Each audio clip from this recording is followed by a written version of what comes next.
Wassalatu wassalamu ala rasulillah wa ala aliki wa ashabiki wa man tabi'akum bi ihsanin ila yaumiddin, amma ba'd. Rabbi shrah li sadri wa yassir li amri wahlul 'uqdatam min lisani yafqahu qawli. Rabbana iftah bainana wa baina qaumina bil haqq wa anta khairul fatihin. Yang dihormati Sahibu Fadilah Tuan Imam Encik Zulkifli, yang berbahagia Tuan Pengerusi ahli-ahli Jawatankuasa Surah An-Nur, yang dirahmati Allah, tuan-tuan perempuan muslimin dan muslimat yang saya kasih sekalian.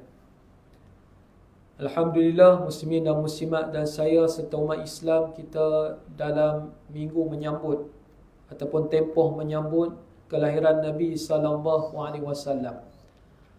Apabila kita terpanggil untuk merayakan dan mengingati baginda, maka kita dianggap di sisi Allah sebagai golongan yang bersyukur. Bukan nanti bersyukur kerana dikurniakan rezeki, harta benda dan keinginan hidup. Bahkan tuntutan kepada kita umat yang beriman hendaklah bersyukur dengan kurniaan Nabi SAW.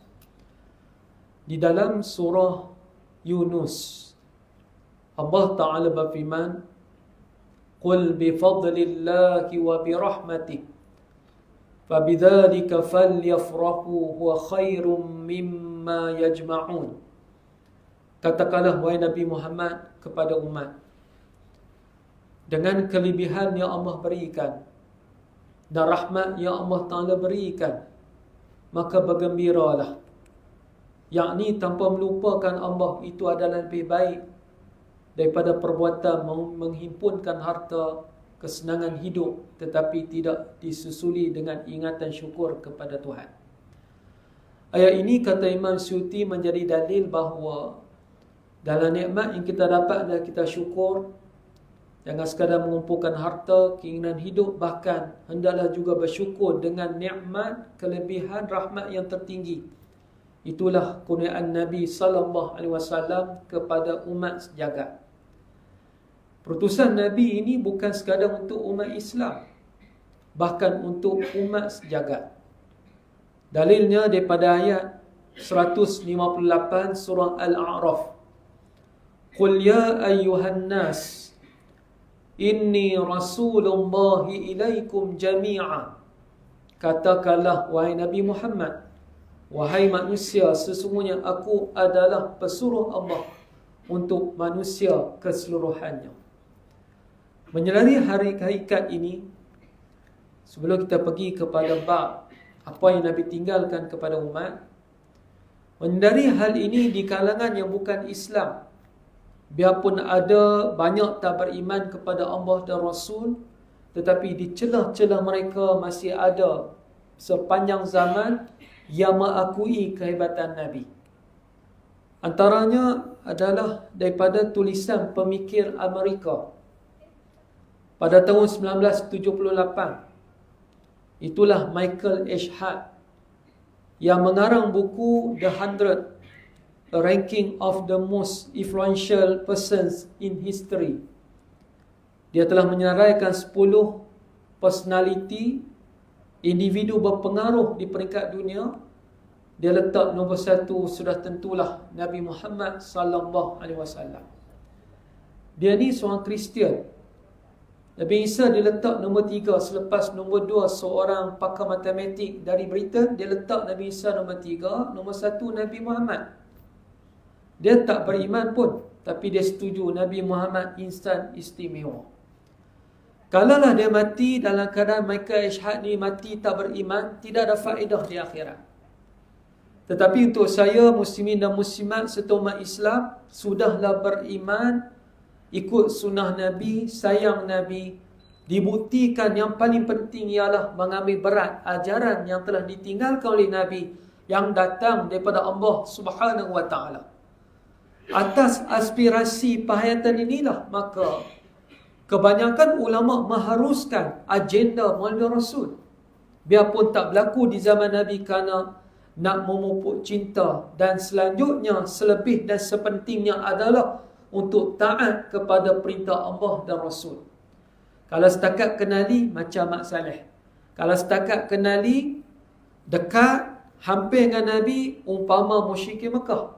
Tapi mereka tidak ada manfaat, tidak ada keuntungan di akhirat kelak, kerana tak ikut percakapan, tunjuk ajar yang telah ditinggalkan oleh baginda sallallahu alaihi wasallam.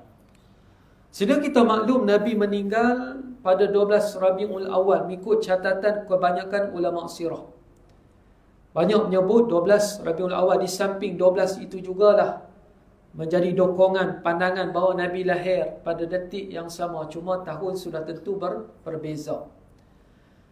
Sebelum Nabi mati, iaitu pada tahun 11 Hijrah, sedia kita maklum dasarkan kitab sirah seperti Fiqhus Sirah, Ar-Rahiqul Makhtum dan macam-macam kitab akan mengisahkan Nabi ni sakit dalam keadaan demam yang berpanjangan.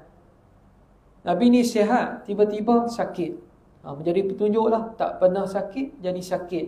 Maka terhentilah kerja. Tak pergi mana, duduklah rumah. Macam itulah kita.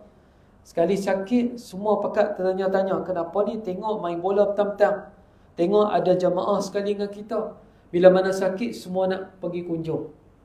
Nabi Umar begitulah, sahabat tertanya-tanya, kenapa baginda sedang sakit ni.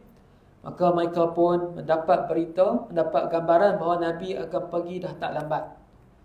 Celah-celah inilah Nabi tak duduk di rumah semata-mata, Nabi keluar. Diringi oleh 2 orang. Yang pertama Al-Fadl bin Al-Abbas, dan seorang lagi adalah Sayyidina Ali bin Abi Talib mengiringi Nabi. Dan kadang Nabi tak berdaya, Nabi nak pergi jumpa umat, iaitu kalangan sahabat.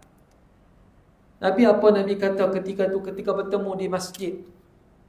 Atau kama qal, aku telah diberi 2 pilihan.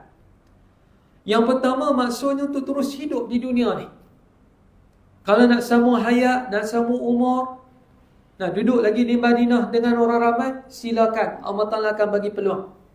Boleh ditunaikan. Manakala yang kedua, kalau nak, kami akan angkat roh, cabut roh untuk berada di sisi Allah. Pilih nak hidup lagi ke nak kembali pada Allah. Maknanya Nabi diberi tangguh. Lalu Nabi pun sebut, aku memilih untuk kembali di sisi Allah.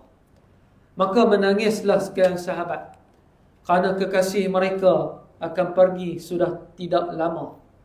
Sebelum Nabi berjumpa dengan sahabat itu, rupa-rupa dalam kadar lebih kurang setahun, di depan umat yang lebih ramai. Itulah ketika berlangsungnya haji terakhir dan juga haji pertama dan terakhir untuk Nabi.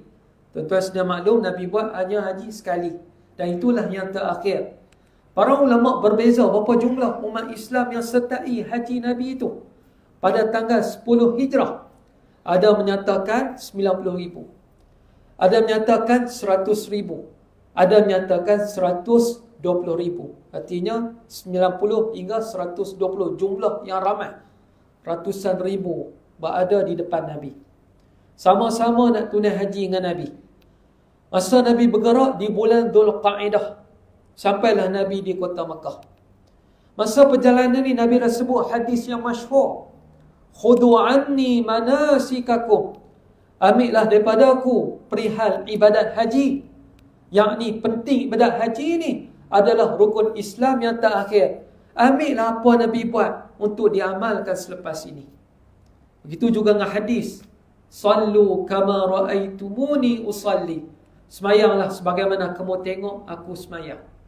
Yang kata sahabat, penghayatan yang lebih di samping cinta itu dibuktikan penghayatan taat, perhati Nabi, ambil amal seterusnya, ialah mereka tengok Nabi betul-betul. Sehingga kan bangsa Arab yang tak tahu menulis itu, menulis di hati, menangkap dengan mata, biarpun tidak ada recorder seperti zaman sekarang. Mana ada CCTV, mana ada perakam tertentu, tapi mereka rakam dengan mata, catat dengan sanubari. Kerana Nabi ini adalah kiriman daripada Allah Subhanahu Wa Taala yang perlu dititik beratkan, jangan disia-siakan. Nabi lebih penting pada hal yang segala-galanya. Lepas itu follow ramai-ramai sehingga 120,000 orang. Dalam musim haji, Nabi pun akan pergi ke kawasan-kawasan haji. Antaranya, syarat sah haji adalah Arafah.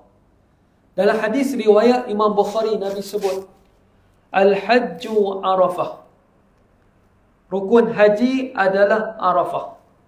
Tawaf dah buat, ihram dah pakai, segala rukun dah buat, tapi tak buat rukun berwukuf di Arafah, maka tak sah hajinya. Biarpun duduk, nak lebih masa lagi, duduk setahun, tak balik-balik, tapi terlupa untuk wukuf, maka tak dapatlah haji. Jadi tempat yang penting dalam masyair haji, kawasan-kawasan haji adalah seperti Padang Arafah. Nabi duduk di situ. Dalam pada itu, Nabi tunjuk bahawa kawasan sekitar pun ada keberkatannya. Tuan-tuan, kita naklah belajar haji ini dengan baik. Kalau tak kita sekadar baca hadis, kita tak faham suasana. Nabi rupanya di samping Nabi kata wukuf duduk di Arafah, kawasan lain pun yang termasuk dalam Arafah pun boleh duduk. Bukan nanti nak duduk, nak cari betul-betul pokok mana, batu mana, kemah mana yang dulu Nabi dirikan di situ aku nak duduk. Kalau tuan-tuan saya duduk, puan-puan duduk situ tak apa, ni nak duduk ni hampir 3 juta.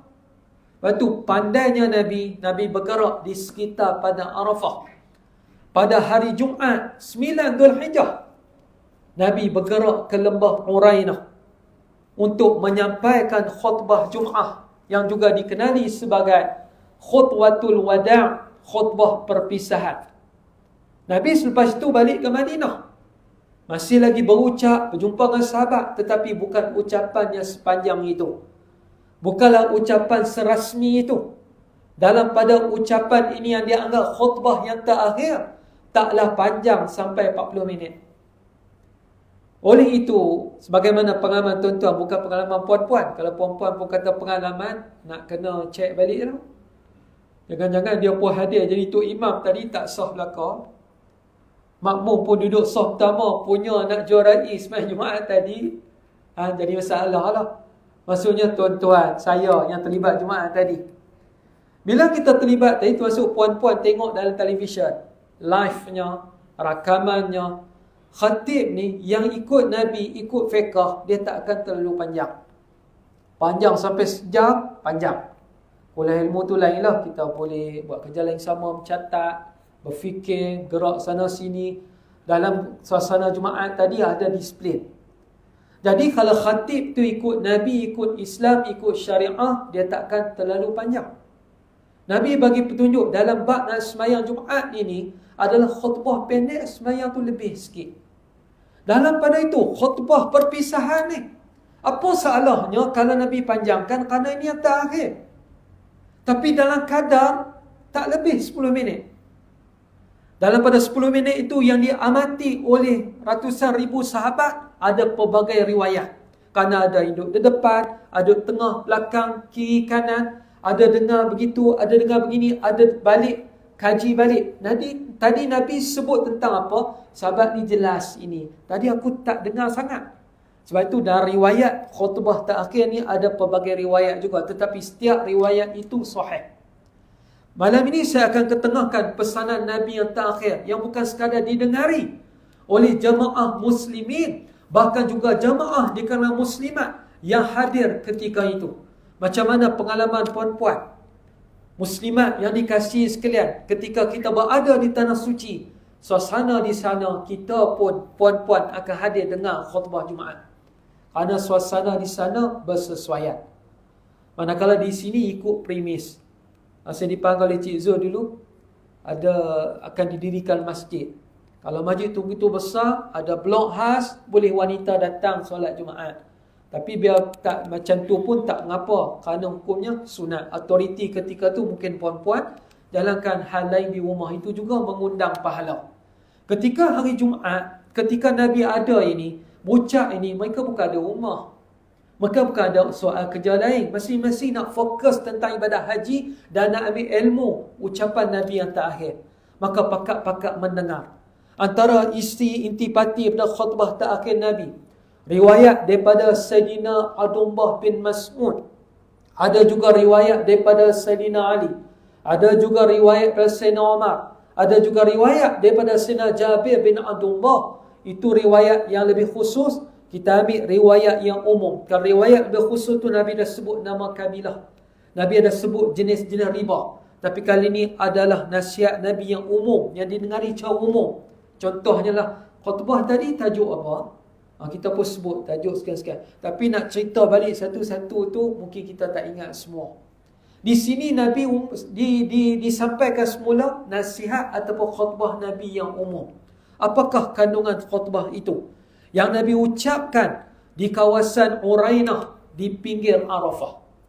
Wahai manusia, dengar baik-baik apa yang hendak ku katakan. Lalunya Nabi sebut wahai orang beriman. Tapi kali ini wahai manusia. Karena Nabi nak tarik juga perhatian yang belum lagi beriman.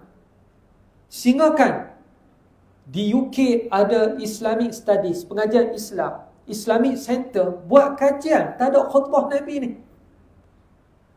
Pernah berlaku dalam persidangan United Nations. Pemimpin daripada Switzerland, dia quoting ucapan khutbah Nabi ni.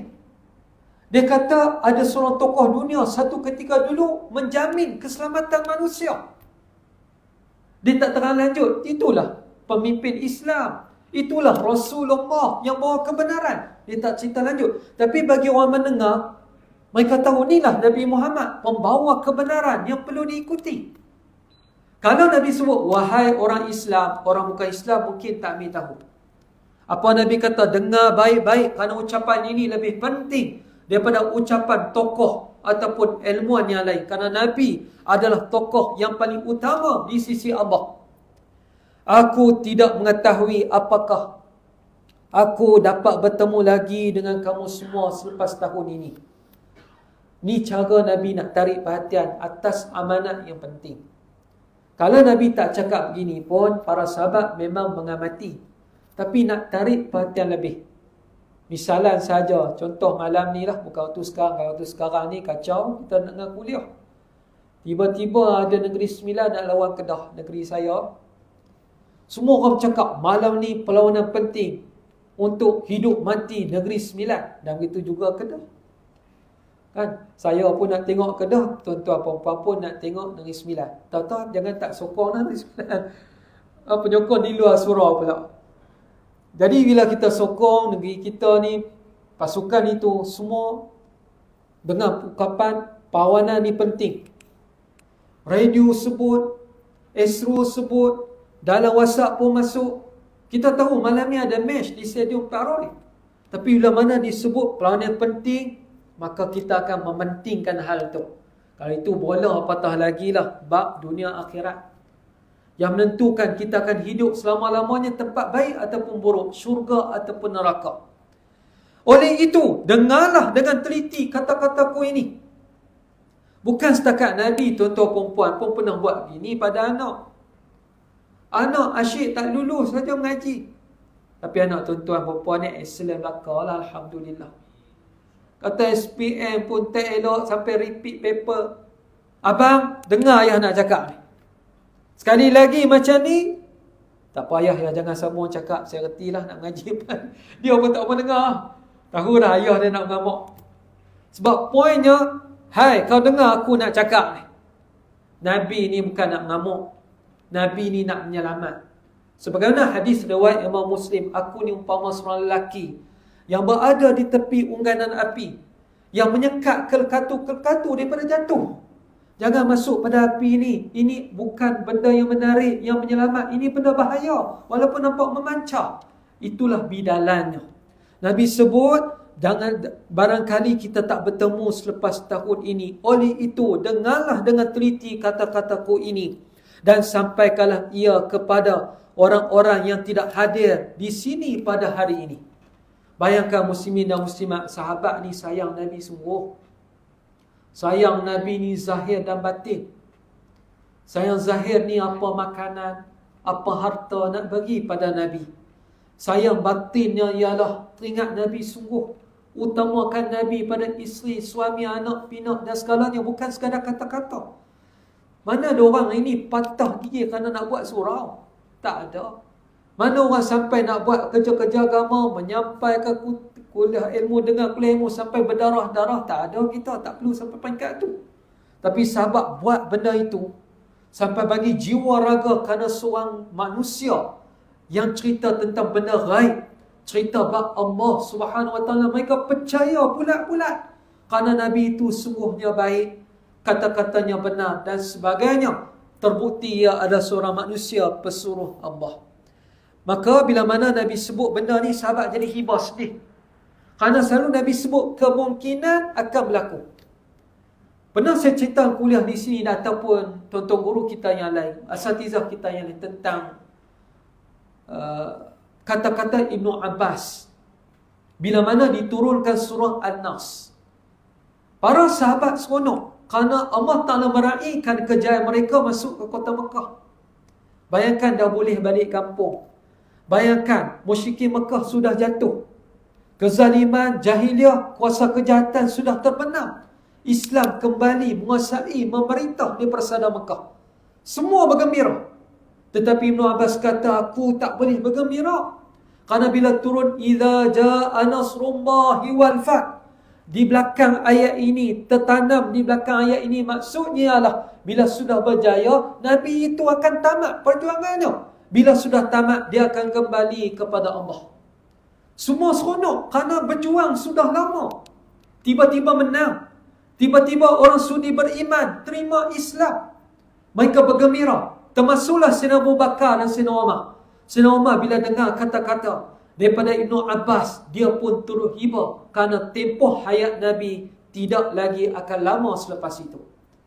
Dalam kali ini Nabi sebut cara umum, mana tahu selepas ni kita tak berjumpa, lalu mereka mendengar dengan lebih baik. Wahai manusia, seperti mana kamu menganggap bulan ini, iaitu bulan Dhul Hijjah. Alhamdulillah tuan-tuan, tiap kali saya datang kuliah di sini, begitu jugalah asatizah kita yang lain, seronok tengok muslimin dan muslimat bersungguh-sungguh. Malamlah hari ni kan, dunia dekat dah hari zaman, orang dah sibuk dengan teknologi. Orang sibuk nak beristirahat. Teknologi ni apa? Gadget, Netflix, Astro Go. Kan waktu ni nak tengok berhibur. Antara maghrib sebab nanti nak tidur, penat kerja, nak rehat. Tuan-tuan pun nak rehat, saya pun nak rehat. Tapi kita ada cara sekejap sahaja untuk sedikit fi sabilillah. Mudah-mudahan apa kita buat ini walaupun tak standing, ada harganya di sisi Allah Subhanahu wa Ta'ala. Baik, apa Nabi kata di sini? Wahai manusia, seperti mana kamu anggap bulan ini bulan Dhul Hijjah. Bila mana kita hadir kuliah ilmu, kita tahu ada bulan yang lebih istimewa banding bulan lain, iaitu bulan haram.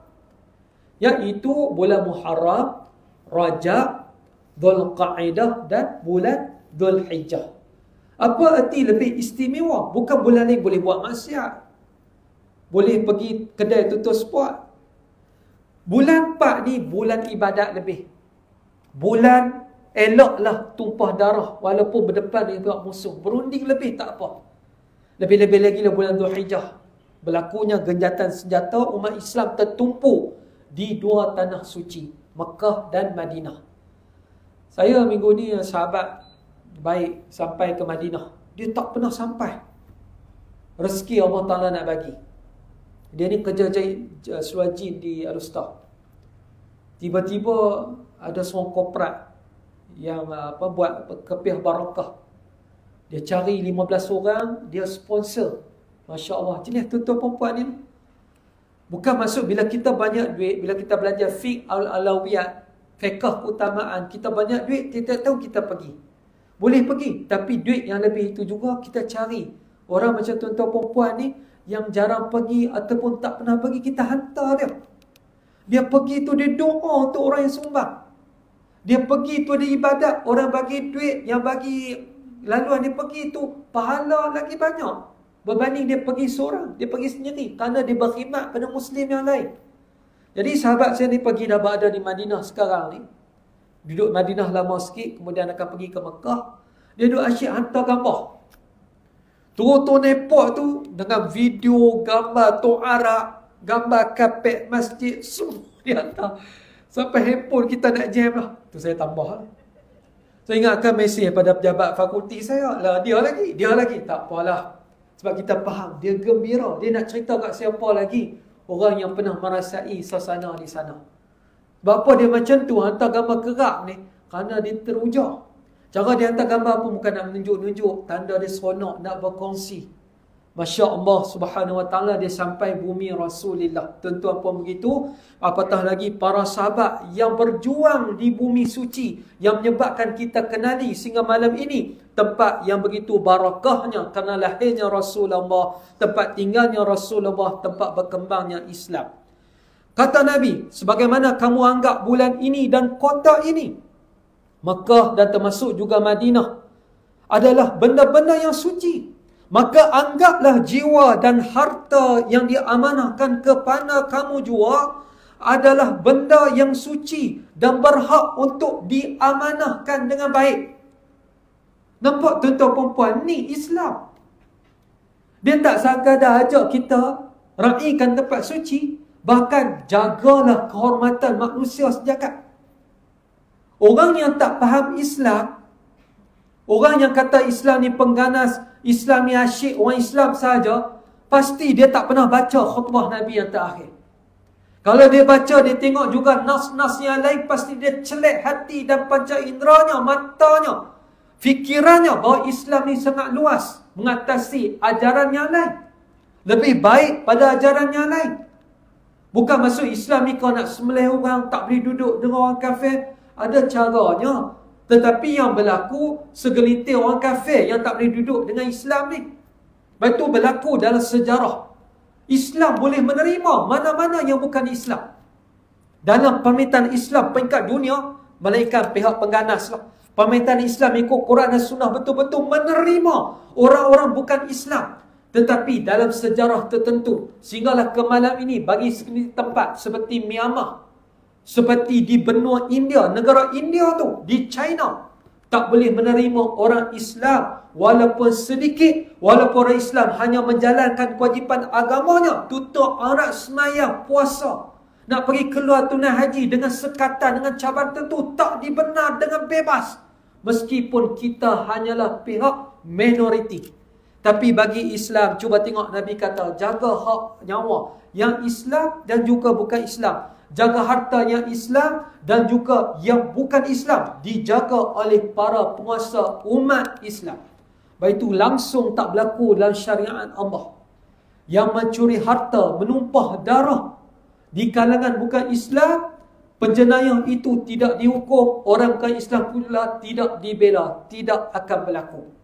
Islam akan menjaga segala pihak. Kembalilah harta yang diamanahkan kepada kamu, kepada para pemiliknya yang berhak.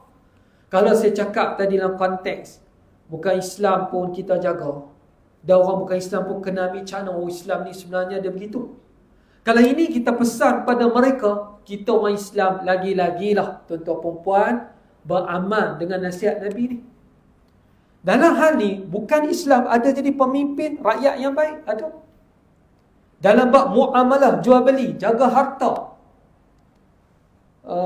pembelian harta, pembelian wang ringgit, transaksi, baik mereka muamalah. Tapi orang Islam banyak penipu. Orang Islam jual barang lebih kurang. Wal'iyadzabillah. Dalam keadaan kita kekurangan beras tempatan ni, ada berapa kemungkinan? Ini boleh rujuk pada pakar ekonomi. Saya sebut secara umum saja. Yang pertama, secara umum, untuk muhasabah.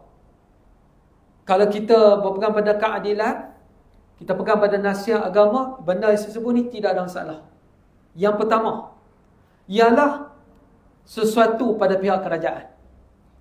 Sama ada dia berpakat ataupun tak. Wallahu ta'ala alam. Yang kedua, kerajaan okey, mana pihak okey, tetapi di segi peniaga runcit, orang yang nak deliver beras tu, dialah yang menyembunyi dengan tujuan nak habiskan stok beras import, beras import. Yang ketiga pula, peruncit, orang tengah tak salah, tapi orang yang dapatkan beras tu lah yang menyembunyi, ataupun dipanggil monopoli, yang simpan sekejap. Agar orang yang mempunyai beras import dengan beras tempatan, lazimnya beras import ni orang tak beli. Saya sendirilah, pengalaman saya lah, saya beli beras tempatan kerana lebih murah. Import ni pun ada kualitinya, takkan kita beli yang lebih mahal. Jadi, kalaulah berlaku, sama ada pihak yang berkuasa ataupun pihak yang tadi, peruncitnya, pengelangnya, yang import daripada luar tu, dengan tujuan supaya beras import ni dihabiskan, inilah yang terjual, maka apa yang berlaku? Inilah kerosakan di kalangan umat. Kalaulah yang terlibat itu orang-orang Islam. Manakala faktor yang selanjutnya ialah tiba-tiba bekalan memang nak habis. Betul-betul siapa pun tak tahu, melainkan orang yang terlibat. Oleh itu bila mana dengar khutbah Nabi ni, Nabi pesan, kembalikan hak, kembalikan harta, termasuklah pihak pemerintah ataupun orang biasa seperti saya dan kita semua. Jangan sampai kita ambil kesempatan, kita pecah amanah, kita cuba kaut keuntungan dunia. Biarkan orang menderita, orang mengeluarkan wang keringatnya tanpa jalan yang benar, kita akan dihukum di sisi Allah.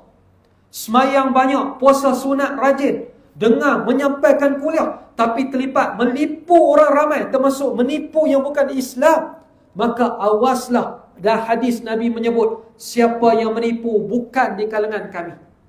Riwayat Imam Bukhari dan Muslim juga menyebut, janganlah sampai menipu, meminggirkan, membeli jualan orang lain, kerana itu bukan aukamakal, bukan sifat Muslim maksud Nabi.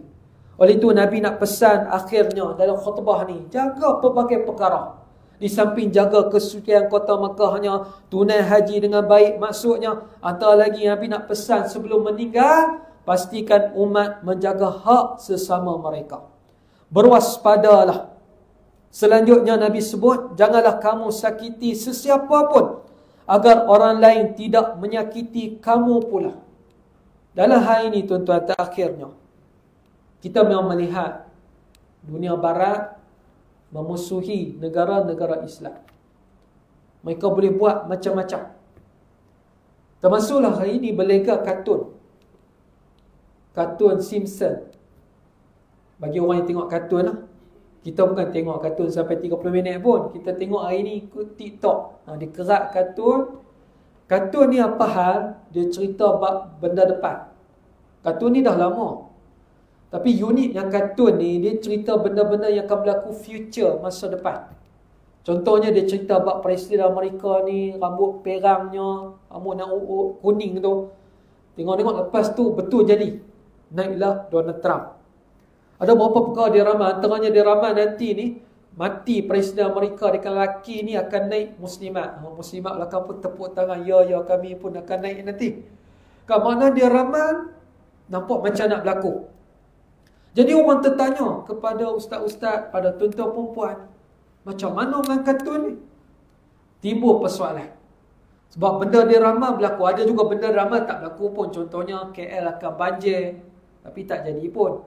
Tapi ada benda banyak dia ramal berlaku. Celah-celah ini, insya-Allah ke apa tu? Cik Zul. Celah-celah ini, ada orang mempertahankan kartun. Dia kata sebenarnya kartun ni dia dapat maklumat daripada seekor jin. Jin ni daripada zaman dulu sampailah ke malam ni, dia tak mati-mati, tak mampus-mampus. Yang lain tu innalillah ada kubur dah, yang seekor ni duduk bebas terbang atas sampai ke Senawang ni.